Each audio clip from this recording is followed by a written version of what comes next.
Note to self: don't visit Arizona. Don't buy weed in Arizona.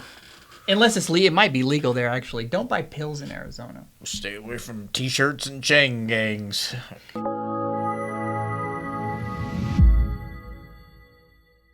All right, you are on the 14th Step, a podcast about addiction and recovery. My name is Mark.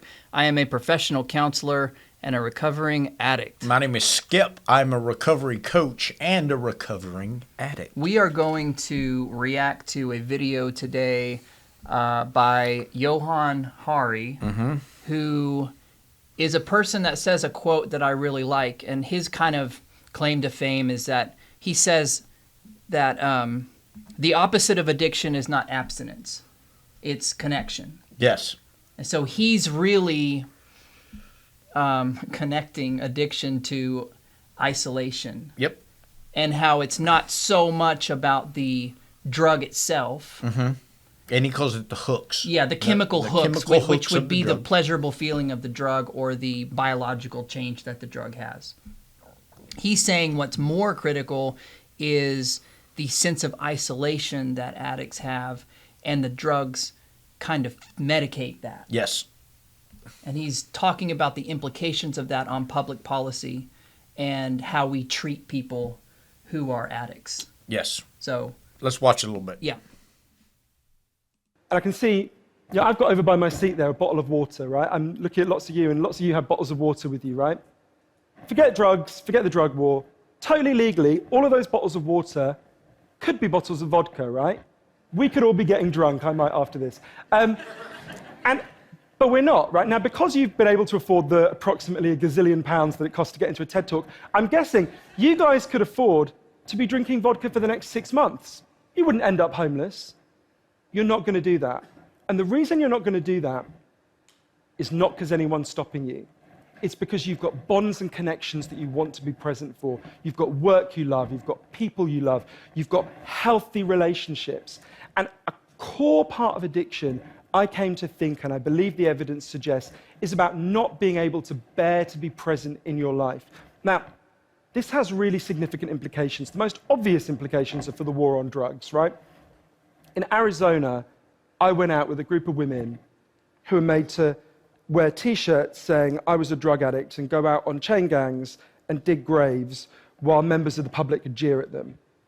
And when those women get out of prison, they're going to have criminal records that mean they'll never work in the legal economy again. Now, that's a very extreme example, obviously, in the case of the chain gang, but actually almost everywhere in the world we treat addicts to some degree like that. We punish them, we shame them, we give them criminal records, we put barriers between them reconnecting. There was a doctor in Canada, Dr. Gabor. Note to self: don't visit Arizona. Don't buy weed in Arizona. Unless it's legal. It might be legal there, actually. Don't buy pills in Arizona. Stay away from T-shirts and chain gangs. He's basically saying, and I agree with him, that people who gravitate towards addiction tend to be kind of broken people in some way. Mm-hmm. And they get to where they're already miserable because of child abuse, trauma, whatever it is that happened in their past.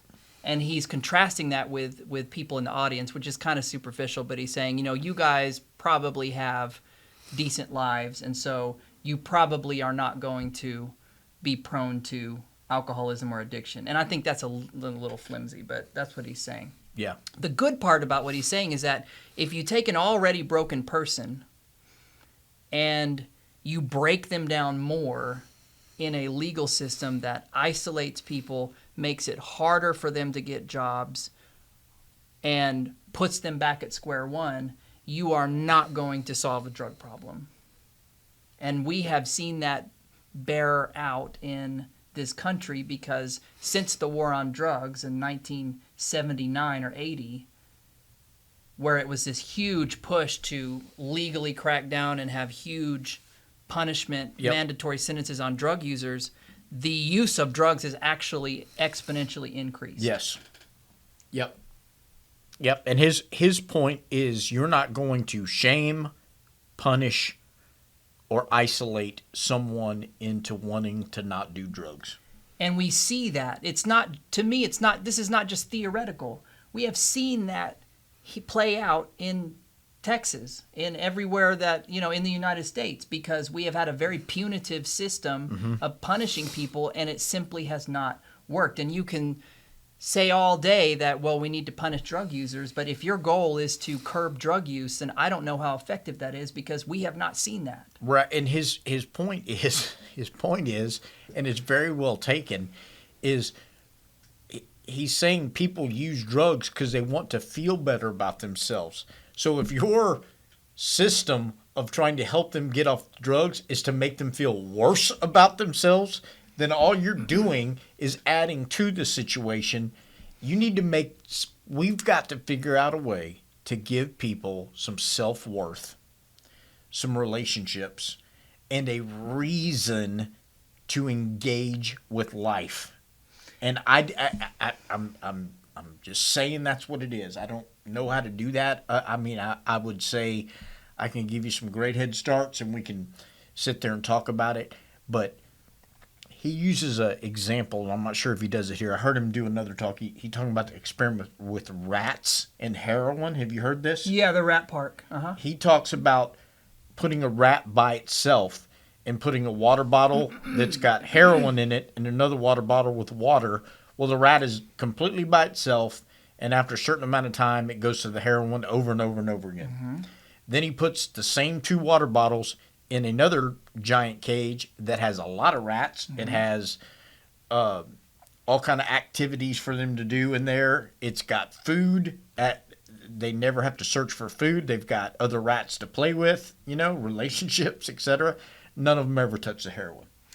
They don't need to. So his point is, if you're isolated and feel miserable about your existence, the drugs help you numb that. The way that the experiments that were used to prove the addictiveness of drugs, whether it's cocaine or heroin, a lot of times is with rats, because I guess it's appropriate to, they can dissect the rat after they die and see what the chemical changes are. And so they're like, look, if we put a rat in a box and we have like a button that they can press and they can choose either food or they can choose cocaine, for example. They can't choose both. They can choose one or the other.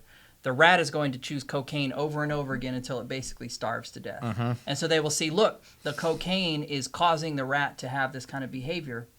What Rat Park was showing was that it's not just the cocaine, it's also the environment that you're putting the rat in that is perpetuating the behavior, because a rat is a social animal. Yes. It is a unnatural condition that you're putting this animal in, and it's basically fueling the choice to get high. Yes. Because it's trying to relieve itself of the misery of the environment that it's in, and it's unable to do the things that would give it the kind of life that kind of animal would need. So if you put it in the rat park, where it has other rats to engage with, it has easy access to food, exercise. But even more importantly, it has easy access to other rats. That's it. They can live out their lives in a way that's fulfilling for them, and their drug use goes way, way down. And the ones that were addicted actually become less addicted in the more natural environment.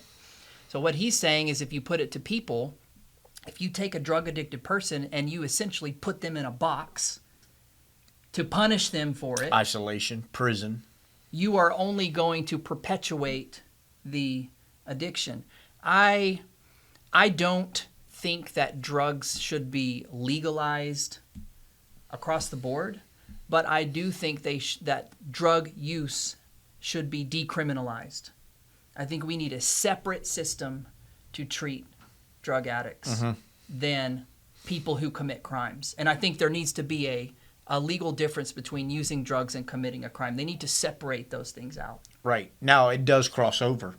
Oh, yeah. And if you're committing a crime to get money to buy drugs, you still have the consequences of committing that crime. But the thing about it is that the drugs are not what fuels the person to commit the crime. It's the addiction that fuels a person to commit the crime. Right. And so if you just make the addiction worse by throwing them in jail and make them lose their job, they're going to get out and commit more crimes. Yep. Because they can't get because like he's saying, they're ostracized from the community. You're cutting them You're off cutting from them off society. from being able to connect successfully back with society.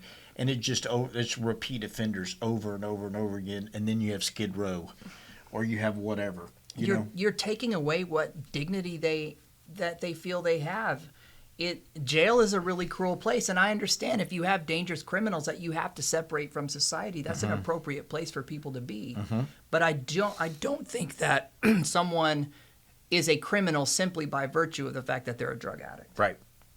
And the more we treat them that way, the more we are going to propel the drug problem forward. And looking back, you can say if we would have spent the amount of money that we've spent on the war on drugs on trying to do something different, maybe there would be a different result, right? And I think it's coming around. I mean, here in Victoria, we have a diversion program, drug court, and I'd really like to have the district attorney on, the one who started that. Yes. To talk, and that is a way of separating the criminal side of drug use and treating people less like criminals and more like people who could use help. It's exactly what you were just talking about. Yes. We've got to have her on and talk about that. Yeah, we do. Let's do that soon. Decriminalization is a really sticky topic for a lot of people, especially here in Texas. But I think it's a conversation that we need to have because from a practical level, we're not solving this problem with doing what we're doing. Yep. What do you guys think? Should we punish drug addicts?